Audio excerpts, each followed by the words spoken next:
Hello friends, welcome to my YouTube channel Read to Success. আজকে আমি let America be America discussion করব।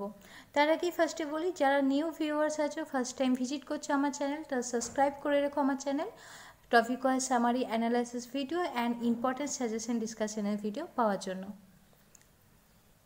টেক্সটে চলে আসি। তো ফার্স্টে কবির ইন্ট্রোডাকশন দিই। কবি ল্যাংশন হিউজের সম্পর্কে বলি। তিনি 1902-তে জন্মগ্রহণ করেছিলেন 1 ফেব্রুয়ারিতে মিসৌরি জোপ্লিন টাউনে। ডোনা আর্কিবা হার্ভার দ্য কলম্বিয়া কম্পানিয়নে to the 20th century American একটা ছোট্ট স্টোরিতে ল্যাংস্টন হিউজের জীবন সম্পর্কে তিনি লিখেছিলেন যে ল্যাংস্টন হিউজ 20th সেঞ্চুরির অন্যতম একজন ফেমাস প্রভাবশালী রাইটার ছিলেন। উনি অনেক কিছু স্টোরি পোয়েম লিখেছেন। তিনি আমেরিকান পোয়েট ছিলেন। তিনি আমেরিকাকে একটা সবসময় অন্যতম একটা সুন্দর দেশ হিসেবে দেখতে চাইতেন, ঠিক তার স্বপ্নের দেশের মতো। তিনি মারা গেছিলেন 1967-এ। 1935-এ ল্যাংস্টন হিউজ এই কবিতাটি লেখেন, লেট আমেরিকা বি আমেরিকা। এটি স্কোয়ার ম্যাগাজিনে জুলাই 1936-এ পাবলিশ হয়েছিল এবং পুরো পাবলিশ হয়েছিল কনসাল ম্যাগাজিনে 1937-এ। এটা পুরো পাবলিশড হয়ে গেছিলো, মানে লেট আমেরিকা বি আমেরিকা। কবি আশা করেছিলেন যে পুরনো আমেরিকা যেমনি ছিল তার স্বপ্নের মতো, ঠিক তেমনি এখন কবি তার স্বপ্নের আমেরিকার মতো, তার স্বপ্নের দেশের মতো সে আমেরিকাকে চাইছে। কারণ সে আমেরিকা সে পুরনো আমেরিকা, যখন আমেরিকা দেশটি নতুন তৈরি হয়েছিল, সেই পুরনো আমেরিকা যেখানে মানুষের অত্যাচার ছিল না, মানুষের মধ্যে ভালোবাসা ছিল, সেখানে নিয়ম শৃঙ্খলা সব কিছু ভালো ছিল, ঠিক কবি স্বপ্নের দেশের মতো সেরকম আমেরিকাটাই কবি চেয়েছেন। সেজন্য কিন্তু এই পোয়েমটার নাম লেট আমেরিকা বি আমেরিকা, আমেরিকাকে আবার আগের মতো আমেরিকা হতে দাও। আর এখন বর্তমান আমেরিকাতে কি হচ্ছে যে মানুষের মধ্যে ভালোবাসা নেই। নেটিভ আমেরিকানদের উপর ইউরোপিয়ান আমেরিকানরা অত্যাচার চালাচ্ছে, সেখানে খুন খারাপি, তারপর ব্যবসা বাণিজ্য, নেটিভ আমেরিকানদের সব কিছু ইনকামের রাস্তা ব্যবসা বাণিজ্য কেড়ে নেওয়া হয়েছে। ইউরোপিয়ান আমেরিকানরা যা ইচ্ছা নিজেদের মন মর্জি মতো করছে, তারা নিজেরা রাজ করছে। ইউরোপিয়ান আমেরিকারা ইউরোপ থেকে এসে আমেরিকাতে নেটিভ আমেরিকানদের নেটিভ আমেরিকান ক্রো টেস্টামেন্টে আমি বলেছিলাম যে পুরনো অধিবাসী আমেরিকাতে সবার ফার্স্টে যে লোকরা বসবাস করেছিল ওদেরকে বলা হয় নেটিভ আমেরিকান। ওদের গায়ের রং কিন্তু কালো। আর কবি এই পোয়েমে ভবিষ্যতের জন্য একটা প্রার্থনা এবং আকাঙ্ক্ষার সুর দিয়েছিলেন। কবিও কিন্তু সেই নেটিভ আমেরিকানদের মধ্যে একজন ছিলেন। কবির গায়ের রঙও কিন্তু কালো ছিল, কবিও কিন্তু নেটিভ আমেরিকানদের মধ্যেই পড়ে। কবি বলেছিলেন, এই পোয়েমে কবি উল্লেখ করেছেন যে নেটিভ আমেরিকান হয়ে তিনি এখনও কিন্তু আমেরিকাতে ঠিক সেরকম সম্মান মর্যাদা পেয়ে তিনি কিন্তু বেঁচে থাকতে পারেননি এখনও, কবির সময়কালের কথা বলা হচ্ছে। কবি আশা করেছিলেন যে একদিন আমেরিকা তার মনের মতো হবে, তার স্বপ্নের পুরনো দেশের মতো হবেই ঠিক, যেখানে মানুষের মধ্যে প্রেম ভালোবাসা বিরাজ করবে, যেখানে অত্যাচারিত রাজা বা শাসকরা থাকবে না অত্যাচার করার জন্য। তিনি অনেক আশা নিয়ে বলেছিলেন যে আমেরিকা প্রকৃতপক্ষে স্বাধীনতার দেশ।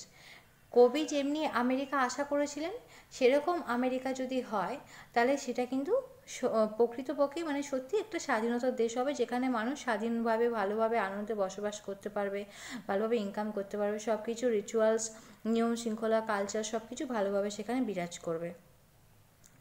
আবার এই পোয়েমে দেখা গেছে একটি লাইন এখানে উল্লেখ করা হয়েছে যে নট ফলস পেট্রিক রিথ, এই ওয়ার্ডটা ইন্ডিকেট করছে যে দেশের প্রেমিকরা স্বাধীনতার জন্য তাদের জীবন উৎসর্গ করতেও রাজি।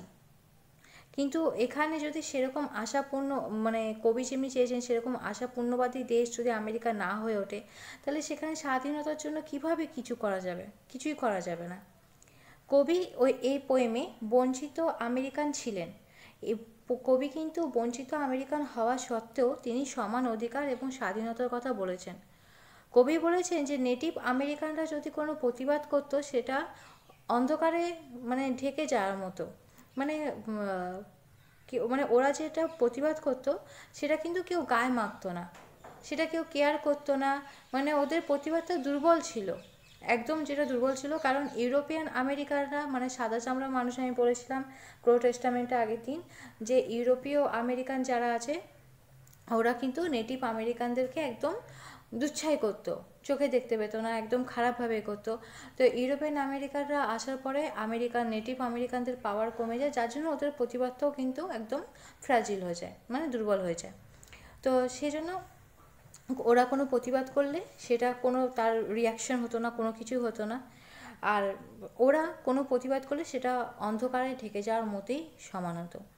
তো শেষে তিনি বলেছেন, মানে কবি বলেছেন যে দেশপ্রেমিক এবং দুর্নীতি শুদ্ধ করার আশা তিনি করেছেন। মানে কবি আশা করেছিলেন লাস্ট অবধি যে একদিন আমেরিকা ঠিক মানে এমন হবে যেখানে দেশপ্রেমিক শুধু থাকবে, দুর্নীতি থাকবে না, এরকমটা তিনি আশা করেছেন, আগেও যেটা বলেছি।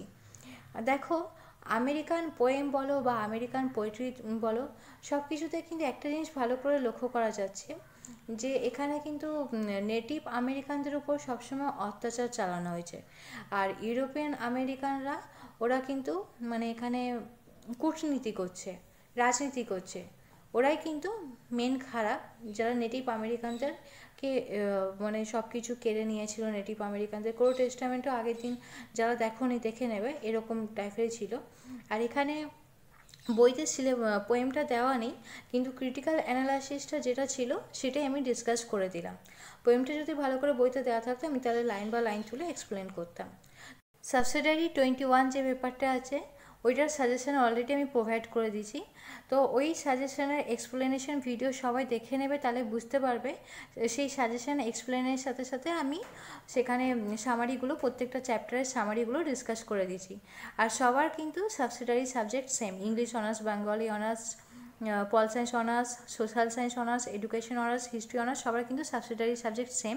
তো সেই জন্য সবাই কিন্তু সাবসিডারি সাবজেক্টের সাজেশন এক্সপ্লেনেশন ভিডিওটা দেখে নিতে পারো। এখানে প্রত্যেকটা চ্যাপ্টারে আমি সামারি দিয়ে রেখেছি। আর সেই সাজেশনের পিডিএফ যদি পেতে চাও তো হোয়াটসঅ্যাপ গ্রুপে জয়েন করে যাও, ডিসক্রিপশন বক্সে আমার হোয়াটসঅ্যাপ গ্রুপের লিঙ্ক দেওয়া আছে। তোমাদের এই ভিডিও ভালো লাগলে অবশ্যই লাইক অ্যান্ড শেয়ার করবে অন্যদের সাথে, যাতে অন্যরাও হেল্পফুল হতে পারে। যারা নিউ ভিউয়ার্স আছো তারা আমার এই ইউটিউব চ্যানেল সাবস্ক্রাইব করে রেখো, এরকম topic wise summary analysis video and important suggestion ডিসকাশনের ভিডিও পাওয়ার জন্য। যারা NSC UG second year, CCEG 7, CCEG 8, CCEG 9, 10-এর সাজেশান পেতে চাও তারা ডিসক্রিপশন বক্সে আমার টেলিগ্রাম চ্যানেলের লিঙ্ক দেওয়া আছে, টেলিগ্রাম চ্যানেল জয়েন করে নাও।